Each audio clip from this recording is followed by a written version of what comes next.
Good morning, students. Today we shall read the poem The Road Not Taken, written by the famous American poet Robert Frost. In this poem, the poet wants to convey the message that once the decision in our life is taken, then no other option is left. One decision in life give the shape to our life. So एक बार decision ले लिया जाता है तो वो हमारे जो life को वो शेप देता है. So let us read out how he described the poem and let us read the first stanza. Two roads diverged in a yellow wood, and sorry, I could not travel both. And be one traveller, long I stood and looked down one as far as I could to where it bent in the undergrowth. The two roads diverged in a yellow wood. Poet was going through a jungle और वहाँ पे दो रास्ते होते हैं, दो path होते हैं, दो रोड्स होते हैं और वो दोनों एक जैसे दिखते हैं. टू रोड्स डाइवर्स, वो दोनों रास्ते अलग अलग दिशाओं में जाते हैं, अलग अलग डायरेक्शन में जाते हैं. और कहता है sorry I could not travel both, और कहता है कि दुख की बात है कि मैं दोनों रास्तों पे नहीं जा सकता क्योंकि बी वन ट्रेवलर, एक व्यक्ति होने के कारण दोनों रास्तों के ऊपर at the same time he could not travel. Long I stood, कहता फिर मैं खड़ा रहा. I look down one as far as I could, और मैं एक रास्ते को देखता रहा जहाँ तक मैं देख सकता था. To where it bend in the undergrowth, और वहाँ तक देखता रहा जहाँ तक ये आगे जाके झाड़ियों में मेरी आंखों से ओझल नहीं हो जाता. तो कहने का भाव ये है, the meaning of the poet is that he was standing and two ways were there to travel and he was thinking which way should he go. Now we read the second stanza. Then he took the other just as fair, and having perhaps the better claim, because it was grassy and wanted wear, though as for that the passing there had warned them really about the same. Second stanza में जो poet कहता है कि then took the other just as fair and having perhaps the better claim, फिर उसने जो दूसरा रास्ता था उस रास्ते के ऊपर उसने जाने का डिसीजन लिया और उसको लगा कि because it was grassy and wanted wear, इसके ऊपर ये ग्रासी था, इसके ऊपर घास थी और यहाँ पर जो ज़्यादा लोग ट्रेवल नहीं कर पाए थे इस रास्ते पे, तो though as for that passing there, और जहाँ तक वहाँ गुजरने वाले लोगों की बात थी तो लगभग एक समान ही उसका यूज हुआ था. लेकिन सेकंड जो वे था, पाथ था, रोड था, उसको पोइट ने चूज किया. Now we shall read the third stanza. And both that morning equally lay in leaves no step had trodden black. Oh, I kept the first for another day, yet knowing how way leads on to way, I doubted if I should ever come back. फिर third stanza में poet कहता है कि and both that morning equally ले, मतलब वहाँ पे उस जो दोनों रास्ते थे वहाँ पे पत्ते इक्वली वहाँ पे गिरे हुए थे, पत्तों ने समान रूप से दोनों को ढक रखा था.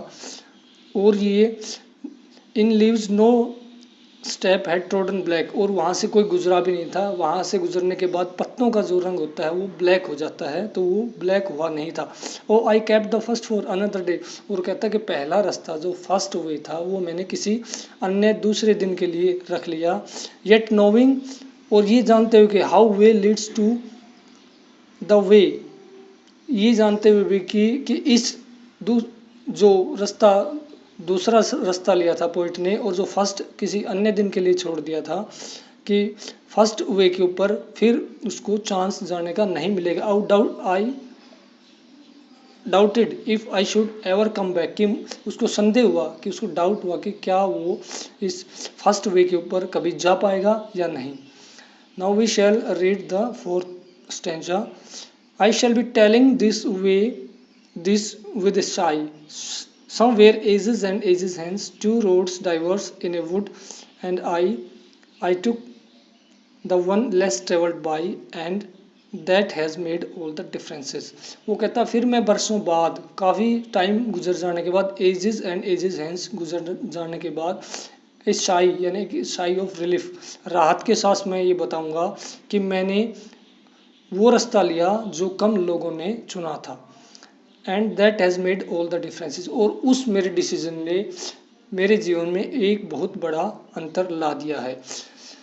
पोइट ये कहना चाहता है कि लाइफ में कोई भी जो डिसीजन है वो इम्पोर्टेंट रहता है। एक बार डिसीजन इंसान ले लेता है, then stick to your decision and go ahead, work hard. एक बार जो डिसीजन आपने ले लिया उसके ऊपर मेहनत करो और आगे बढ़ते जाओ, क्योंकि दूसरा फिर आपके पास ऑप्शन रहता नहीं। अगर आपने एक बार 11th में साइंस ले ली, मेडिकल साइंस ले ली, फिर आप सोचिए मुझे तो IAS बनना है, फिर मुझे इंजीनियर बनना है, तो फिर आपके पास ऑप्शन नहीं रहता। अगर आपने एक बार डिसीजन जो ले लिया लाइफ में, वो मैटर करता है कि आपकी लाइफ का शेप क्या होगा, आप किस प्रकार आगे बढ़ोगे। तो पोइट यही कहना चाहता है इस पोएम में कि डिसीजन लाइफ में इम्पोर्टेंट होते हैं। एक बार डिसीजन ले लिया वो फाइनल होता है, फिर उसके ऊपर रिग्रेट करने का कोई मतलब नहीं रह जाता। So student, now we shall read the poetic devices here. यहाँ सबसे पहले मैं बताऊंगा कि पोइट ने सिंबलिज्म का यूज़ किया है। पाथ यानी रोड के माध्यम से पोइट ने डिसीजन यानी चॉइस को रिप्रेजेंट किया है कि लाइफ में चॉइस होती है, डिसीजन होता है इंसान का जो उसको फेल और सक्सेस की तरफ ले जाता है। जो उसका फेलियर होता है वो भी उसका डिसीजन होता है अपना, और सक्सेस भी उसका डिसीजन होता है। सिंबलिज्म के माध्यम से यानी सिंबॉलिक वे में उसने ये एक्सप्रेस करने की कोशिश की है। उसके बाद हमारा होता है एलिट्रेशन। एलिट्रेशन होता है फर्स्ट जो वर्ड्स होता है उसका रिपीटेशन, फर्स्ट वर्ड का साउंड या फर्स्ट वर्ड का रिपीटेशन। वांटेड वियर, यहाँ पे जो स्टैंजा नंबर 2 है, यहाँ वांटेड वियर लिखा हुआ है, तो यहाँ पे एलिट्रेशन फिगर ऑफ स्पीच का यूज किया गया है। उसके बाद आपका आता है ages and ages hence, stanza number 4, यहाँ पे रिपीटेशन फिगर ऑफ स्पीच का यूज़ किया गया है पोइट के द्वारा। यानी यहाँ पे रिपीटेशन है सेम वर्ड का, पूरा वर्ड एक है, ages and ages hence. Ages ages 2 बार है, तो यहाँ पे रेपिटेशन फिगर ऑफ स्पीच है। और जहाँ तक बात है राइमिंग स्कीम की, तो यहाँ पे सिंपल राइमिंग स्कीम है, सभी स्टैंजाज में सेम है, AB AA B। सभी स्टैंजा नंबर 1 हो या 2 हो या 3 हो या 4 हो, सभी में राइमिंग स्कीम सेम है। तो मैं उम्मीद करता हूँ, I hope you have understood this poem and enjoyed well. Thank you, have nice day.